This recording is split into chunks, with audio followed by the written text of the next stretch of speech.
வணக்கம் my dear friends. இந்த கால்குலேட்டர்ல pigment extender அதை எப்படி டெஸ்ட் பண்றது? இது வந்து ஒரு அற்புதமான இன்டராக்டிவ் கால்குலேட்டர். இது அப்படியே ஒரு ரிப்போர்ட்டாவும் நீங்க ஜெனரேட் பண்ணிடலாம். நான் எப்படி அப்படிங்கிறத ஒன் பை ஒன்னா சொல்றேன். ஆனா நீங்க ஒரு 2, 3 டெஸ்ட் பண்ணிட்டு, இல்லாட்டினாக்கா ட்ரையல் மாரி கூட பண்ணிட்டு, டெஸ்ட்ட ஜெனரேட் பண்ணி காமிங்க. முதல்ல இதுல சாதாரணமா என்டர் பண்ணி காமிங்க. அதுக்கப்புறம் ரியலா டெஸ்ட் பண்ணி, ஆக்சுவல் ரிசல்ட் என்ன வருது அப்படிங்கிறது ரிப்போர்ட் பண்ணுங்க. இப்போ கிளையன்ட் நேம்ன்னு இருக்கு இல்லையா? இதுல என்ன பண்றீங்க? நம்ம திருக்குமரன் பெயிண்ட்ஸ் அப்படின்னாக்கா, திருக்குமரன் பெயிண்ட்ஸ்ன்னு போட்டுக்கங்க. அதுக்கப்புறம் எடுத்தோனே ஜெனரேட் ரிப்போர்ட் போட்டுறாதீங்க. என்ன பண்ணணும்? இங்க சாம்பிள் டெஸ்ட் என்னென்னலாம் பண்ண போறோம் அப்படின்னு சொல்லிட்டு. இப்ப நான் இத ஒரு ட்ரையலா தான் உங்களுக்கு குடுக்குறேன். அத ஃபாலோ பண்ணுங்க. Sample grade. இப்போ டைட்டானியம் டை ஆக்சைடு ரூடைல். அப்போ என்ன பிக்மெண்ட் உங்களுக்கு இருக்கோ அது. இப்போ ரூடைல் பிக்மெண்ட்னா ரூடைல் பிக்மெண்ட். அந்த கிரேட் ஏதாவது குடுத்ததுனாக்கன்னா R930ன்னா R930. ஸோ கரெக்ட்டா அந்த கிரேடு குடுத்துக்கங்க. அடுத்தது பேட்ச் நம்பர் போட்டிருப்பாங்க. அந்த பேட்ச் நம்பர கரெக்ட்டா என்டர் பண்ணுங்க. அதாவது 24, 3 ஏதோ ஒண்ணு இருக்கு அப்படின்னு வச்சுக்கோங்களேன். அவங்களுடைய பேட்ச் நம்பர் போட்டிருப்பாங்க. அந்த சாக்கு பையில பேட்ச் நம்பர் போட்டிருப்பாங்க. கரெக்ட்டா சாம்பிள் போடுறப்போ அதையும் சேர்த்து தான் எடுக்கணும். அதுக்கப்புறம் யாரு சப்ளை பண்ணா? ஸோ ஒரு XYZ கம்பெனி உங்களுக்கு சப்ளை பண்ணியிருக்காங்க. நீங்க அந்த சப்ளையர் நேம கரெக்ட்டா போடுங்க. இது எப்ப டெஸ்ட் பண்ணது அப்டின்னாக்கா, நேத்திக்கு டெஸ்ட் பண்ணியிருக்கீங்கன்னா, 9ஆம் தேதி டேட் போட்டுருங்க கிளிக் பண்ணி. இது யாரு டெஸ்ட் பண்ணது அப்டின்னா, ஆ கீர்த்தனா டெஸ்ட் பண்ணாங்கன்னா, கீர்த்தனா அப்டின்னு போட்டு. அடுத்தது இது வந்து பிளான்ட்ல டெஸ்ட் பண்ணீங்களா? இல்லாட்டினாக்கா லேப்ல டெஸ்ட் பண்றீங்களா? அதாவது சில இடத்துல என்ன பண்ணுவாங்கன்னா, பிளான்ட் தனியா, லேப் தனியா இருக்கும். அதனால அது ஸ்பெசிஃபை பண்ணியிருப்பாங்க. நீங்க உங்கள பொறுத்தவரை லேப்ன்னு போட்டுக்கங்க. அடுத்தது இப்ப நாம என்னென்ன டெஸ்ட் பண்ண போறோம்? நான் நேத்திக்கே சொல்லிக் குடுத்தேன். பிக்மெண்ட்ல என்னென்ன டெஸ்ட் பண்ண போறோம்? மாய்ஸ்சர் அப்படின்ற கன்டென்ட். அதாவது வாட்டர் கன்டென்ட். ஏன்னா சில பிக்மெண்ட்லாம் வந்து ஈரப்பதனமா இருக்கும். அப்ப அதுல எவ்வளவு ஈரம் இருக்குன்றத கண்டுபிடிச்சிடலாம். ரொம்ப ஈரம் இருந்ததுன்னா பெயிண்ட் அஃபெக்ட் பண்ணிடும். அதனால தான் இந்த டெஸ்ட். அதாவது அதோட ஈரப்பதனம் பார்க்கிறோம். அத எப்படி பார்க்கிறது? அத என்ன பண்றோம்? ஒரு எம்ப்டி பாட்டில் எடுத்துக்கங்க. உங்க எம்ப்டி பாட்டிலோட வெயிட் வந்து ஒரு 30 கிராம் இருக்கிறதா வச்சுக்கோங்க. இது வந்து வெயிங் பாட்டில்னு இருக்கும். குட்டியா இருக்கும். ஸோ, அத சின்னதா எடுத்துக்கங்க. இல்லாட்டின்னா நீங்க ஒரு பேப்பர்ல கூட எடுத்துக்கலாம். ஸோ, அந்த வெறும் பேப்பர் அந்த வெயிட் அப்படின்றத எடுத்துக்கங்க. அதுல சாம்பிள போடுங்க. ஸோ, சாம்பிள போட்டாக்கா, சாம்பிள் எவ்வளோ எடுத்திருக்கீங்க? ஒரு 100 கிராம் எடுத்திருக்கீங்கன்னு ஸோ, 100 கிராம் எடுத்திருக்கீங்க. இப்போ 2 சேர்த்து எவ்வளோ ஆகுது? பாட்டில் பிளஸ் இது 130 கிராம்னு இருக்கும். ஏன்னா இது வெயிட் 30 கிராம் போட்டிருக்கீங்க. அதுக்கு மேல ஒரு 100 கிராம் போட்டிருக்கீங்க. இப்போ பாட்டில் பிளஸ் சாம்பிள் வந்து 130 கிராம் இருக்கு. இப்போ ட்ரை பண்றீங்க. ஓவன்ல ட்ரை பண்ணணும். இந்த ஓவன்ல எவ்வளோ டிகிரி நான் சொல்லியிருக்கேன்? 120 டிகிரி. ஒரு 2 டூ 3 ஹவர்ஸ் வைங்க. வச்சுட்டு டெஸ்ட் பண்ணி பாருங்க.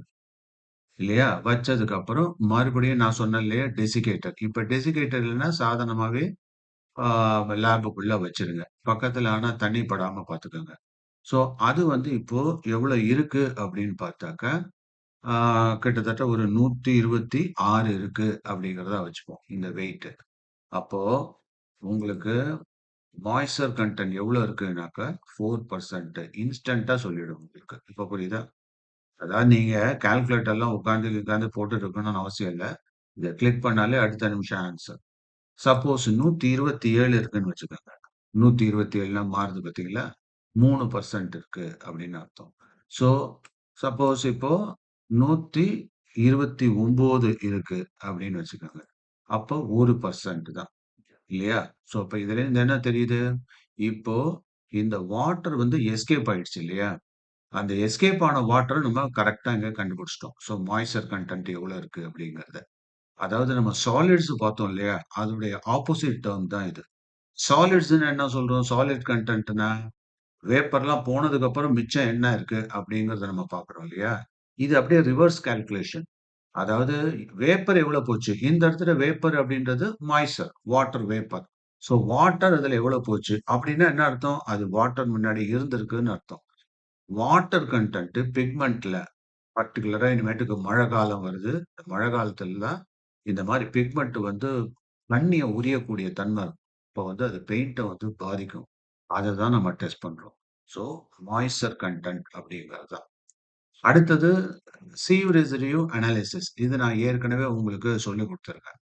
இல்லையா? இந்த சீவ் ரெசிடியூ அனாலிசிஸ்ல என்ன பண்றீங்க? ஒரு மாஸ் எடுத்துக்கிறீங்க. 100 கிராம் எடுத்துக்கிட்டீங்கன்னு வச்சுக்கோங்க பிக்மெண்ட்ட. அது வந்து ஒரு 63 மைக்ரான். அதாவது ஒரு 270 மெஷ், 300 மெஷ் இருக்கு கிளைம் பண்றாங்க. எவ்வளவு மெஷ் சொல்றாங்களோ, அதுல போட்டு அந்த மெஷ்ல நல்லா அலசி, அலசி, அலசி, அலசி திருப்பி எடுத்து பேலன்ஸ் அத ட்ரை பண்ணிட்டு அந்த வெயிட் எவ்வளவு இருக்கு? அதுதான் இந்த ரெசிடுவல் மாஸ் அப்படின்னு சொல்றது. சோ இந்த ரெசிடுவல் மாஸ் எவ்வளோ? அப்படின்னு பார்த்தீங்கன்னாக்கா, அதுல வந்து கிட்டத்தட்ட ஒரு ஒரு 0.5 கிராம் இருக்கு அப்படின்னு வச்சுக்கோங்க. வச்சுக்கிட்டா, இப்ப என்ன பண்ணணும்? எந்த மைக்ரான்றத நம்ம மென்ஷன் பண்ணணும். இப்ப இது வந்து ஒரு 63 மைக்ரான்னா, 63 மைக்ரான் போட்டு வச்சுக்கங்க. போட்டு வச்சா, அப்போ அந்த சி ரெசிடுவல் அனாலிசிஸ் எவ்வளவு வருது? 0.5% இப்ப புரியுதா? இதே மாரி நான் நேத்திக்கு சொல்லிக் குடுத்தேன் இல்லையா? ஆயில் அப்சார்ப்ஷன், அதுக்கப்புறம் வாட்டர் சால்யூபிள்ஸ் பிஹெச், அதுக்கப்புறம் பல்க் டென்சிட்டி, அதுக்கப்புறம் ட்ரூ டென்சிட்டி, அதுக்கப்புறம் டின்டிங் ஸ்ட்ரென்த் இந்த மாரி பிக்மெண்ட்க்கு சம்மந்தமான அத்தன டெஸ்ட்டுக்கும் இது வந்து நம்ம யூஸ் பண்ணிக்கலாம். இப்ப புரியுதுன்னு நெனைக்கிறேன் உங்களுக்கு. இல்லையா? ஸோ நீங்க சும்மா ஜஸ்ட் ட்ரையலுக்காக தான் இது குடுத்தேன். இம்மீடியட்டா நீங்க வந்து கரெக்ட்டான வேல்யூலாம் எனக்கு தேவையில்ல. நீங்க உங்களுக்கு இந்த கால்குலேட்டர் பண்ண தெரியுதா? அப்படின்னு பார்க்கறதுக்காக தான் நான் இது குடுத்தது. இல்லையா? இத போட்டுட்டு இப்ப என்ன பண்றீங்கன்னாக்கா, இப்ப எல்லாம் ஒரு ரஃப் வேல்யூவா போடலாமா? இது வந்து வாட்டர் சால்யூபிள்ஸ் எவ்வளோ இருக்கு? ஏற்கனவே இத வந்து ஆயில் அப்சார்ப்ஷன்றதுல நம்ம ஏற்கனவே பார்த்தோம் இல்லையா? அதாவது 100 கிராமுக்கு எவ்வளோ அந்த டென்சிட்டி ரொம்ப முக்கியம். எவ்வளோ கிராம் ஆயில் அப்சார்ப் பண்ணுச்சு அப்படின்றத இங்க போடலாம். இங்க வந்து ஒரு 5 கிராம் போட்டுச்சு அப்படின்னாக்கா, ஆயில் அப்சார்ப்ஷன் அதுக்கு 46.5% கிராம் இருக்கு. அதாவது சதவீதம் இருக்கு அப்படின்னு அர்த்தம். இப்ப புரியுதுங்களா? ஓகேவா? ஸோ, இது மாரி நம்ம ஒவ்வொன்னத்தையும் அப்படியே என்டர் பண்ணிட்டு வந்து, கடைசியில என்ன பண்றோம்? இது யாரு டெஸ்ட் பண்ணது? இது கீர்த்தனா டெஸ்ட் பண்ணது. அதுக்கு அடுத்தது, அது யார் சூப்பர்வைஸ் பண்ணது? இத யாரு வெரிஃபை பண்ணது? இத வெரிஃபை பண்ணது வந்து யாராவது ஒருத்தர் மதன் வெரிஃபை பண்ணிட்டாரு. அப்படின்னு வச்சுக்கோங்க. அதுக்கப்புறம் சார் அத அப்ரூவ் பண்ணாரா? ஸோ விநாயகன் சார் அப்ரூவ் பண்ணிட்டாரு. அப்படின்றத போட்டு என்ட்ரி பண்ணிட்டு, என்ன டேட்ல ஸோ இன்னைய டேட் நேத்தைக்குலேருந்து ஆரம்பிச்சு இன்னைய டேட் வரையிலும் இந்த ரிப்போர்ட் வந்திருக்கு. இல்லையா? இப்ப போட்டீங்களா? இப்ப என்ன பண்றீங்க? ஜெனரேட் ரிப்போர்ட் அப்படின்னா டக்குன்னு வந்துரும் அதுல. புரியுதா? அப்போ எல்லா டீட்டெயிலும் உள்ள வந்துரும். ஸோ உங்களுடைய இன்புட் என்ன? அது என்ன? ரிசல்ட் என்ன? எல்லாம் வந்துரும். இப்ப இது எல்லாமே நீங்க ஃபாலோ பண்ணினீங்கன்னா கம்ப்ளீட்டா வந்துரும். இத நீங்க என்ன பண்ணுங்க? அப்படியே பிரிண்ட் எடுங்க. புரியுதா? பிரிண்ட் எடுத்துட்டு எனக்கு ஒரு ரிப்போர்ட்டாவும் அனுப்பிச்சிடலாம் நீங்க. என்னது? அதாவது இது வந்து சார் இது வந்து ஒரு ட்ரையல் பிக்மென்ட் ரிப்போர்ட் இல்லையா? ரிப்போர்ட் அப்படின்னு சொல்லிட்டு நீங்க என்ன பண்ணுங்க? அத போட்டு எனக்கு அனுப்பிச்சு விட்டுடலாம். ஸோ அப்ப இத சேவ் பண்ணா உங்களுடைய டாக்கெட்ல இருக்கும். அத என்ன பண்ணுங்க? எனக்கு WhatsAppல அனுப்பிச்சு விடுங்க. அப்ப இது இது மாரி வந்திருக்கும் இல்லையா? இத WhatsAppல எனக்கு அந்த பிடிஎஃப் அப்படியே அனுப்பிச்சு விட்டுருங்க. இப்ப புரியுதா உங்களுக்கு? சரியா?